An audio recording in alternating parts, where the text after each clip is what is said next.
নমস্কার বন্ধুরা, তোমরা সবাই কেমন আছো? দিল্লিতে আমার আর কয়েকটা দিন বাকি। আমার মনে হচ্ছে আমার আর খুব জোর হলে 3টে দিন বাকি। হ্যাঁ, আমার 3টে দিনই বাকি আর।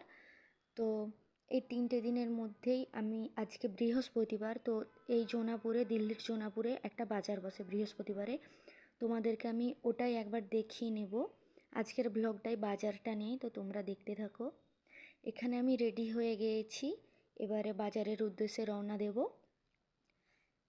একদিন আমি আমার এই বাড়িটা নিয়ে তোমাদেরকে হোম ট্যুর দেব। বাড়িটা কেমন তোমাদেরকে দেখাবো। এখানে একটা মন্দির আছে, এই মন্দিরেতে ভোলেনাথ আছে। আমি আর মন্দিরের ভিতরে গিয়ে দেখালাম না, তোমাদেরকে একদিন খুব ভালো করে ভিডিওটা দেব।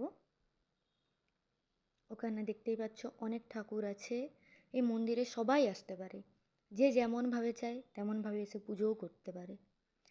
এবারে আমরা বেরিয়ে পড়ব এখান থেকে। এটা গ্রাউন্ড ফ্লোর, এখানে গাড়ি রাখা সম্ভব, এখানে গাড়ি রাখতে দেয়। ওটা মন্দিরের আরেকটা দরজা। এবার আস্তে আস্তে আমরা দরজার দিকে এগোবো। আমি আর এখানে ভিডিও করছি না বন্ধুরা, একদম বাজারে গিয়ে ভিডিও করছি। দেখি রাস্তাতে যদি পারি তো ভিডিও করব। এই তো রাস্তাতে চলে এসেছি, একটু ভিডিও করতে পারছি। ভেতরে গিয়ে কতটা করতে পারবো জানি না, কারণ এখানে ফোন চুরি হয়ে যাওয়ার সম্ভাবনা থাকে। তাই হয়তো ভিডিওটা অনেক ছোট হবে বন্ধুরা, আমাকে ক্ষমা করে দিও তার জন্য। আর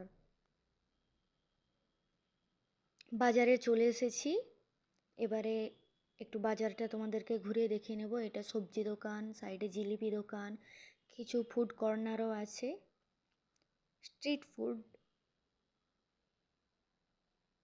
ওই যে আগলি দিকে যে ছাতা টাঙানো আছে না, ওখানে ফুচকা পাওয়া যায়, এসব পাওয়া যায়। আর এই সাইডটায় হচ্ছে সবজি বাজার, আর আগলি দিকে আছে জামা কাপড়ের দোকান।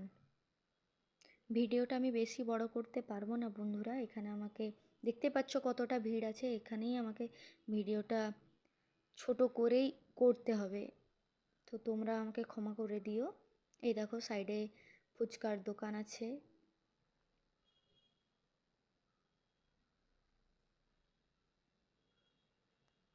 আমরা খুব তাড়াতাড়ি চলে এসেছিলাম, মানে একদম বিকেল বিকেল করে এসেছিলাম, কারণ সন্ধে হয়ে গেলে একটু আসতে প্রবলেম হয়। আগলি দিকে একটা ছোলে ভাটুরের দোকান ছিল, ওখান থেকে আমরা ছোলে ভাটুরে কিনে নিয়েছিলাম। এখানে একটা চুড়ির দোকান আছে এই যে। আর আগলির দিকে আছে